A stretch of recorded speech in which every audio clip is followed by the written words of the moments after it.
On a day when one of Kenya's promising banks, Chase Bank, announced that its chairman and chief executive officer had resigned, it was clear that the banking sector is gearing itself up for a major shakeup. The events at Chase Bank come barely a week after National Bank of Kenya Board of Directors suspended their CEO as well as 5 other top managers after the lender posted a 1.2 billion shilling net loss. So what really is happening in the banking sector? Here's more. The reporting standards are clear. Addressing a battery of journalists in a rather soft but firm tone, Central Bank Governor Dr. Patrick Njoroge reiterated his resolve to clean up Kenya's financial sector. By all indications, the governor's work seems to be well cut out with increased cases of non-compliance in the lucrative banking sector. Clearly there's an issue here. The recent turn of events in the banking industry has caused ripples among consumers. Now it's more, well, wait a second. Look at your balance sheet and be sure that you are actually providing correctly and then representing the state, the state of the institution correctly.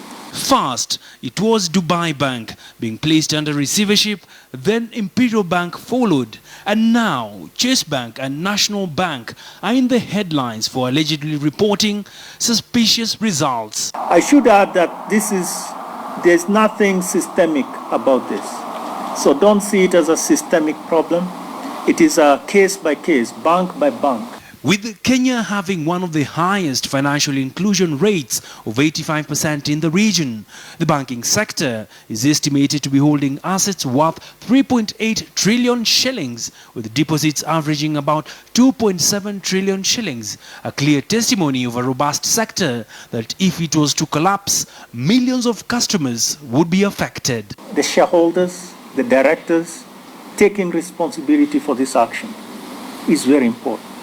Cases of non-compliance to CBK guidelines, with banks not provisioning for loans and issuing loans that are suspect, are among the leading malpractices in the financial system and could bring down Kenya's banking industry.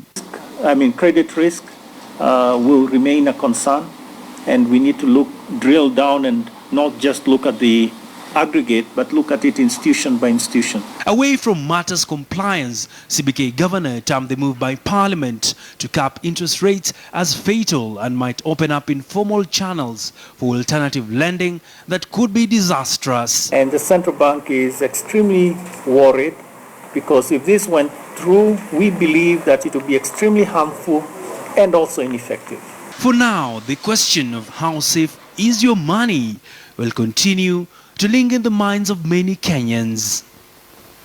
Abiyagina, KTN Business.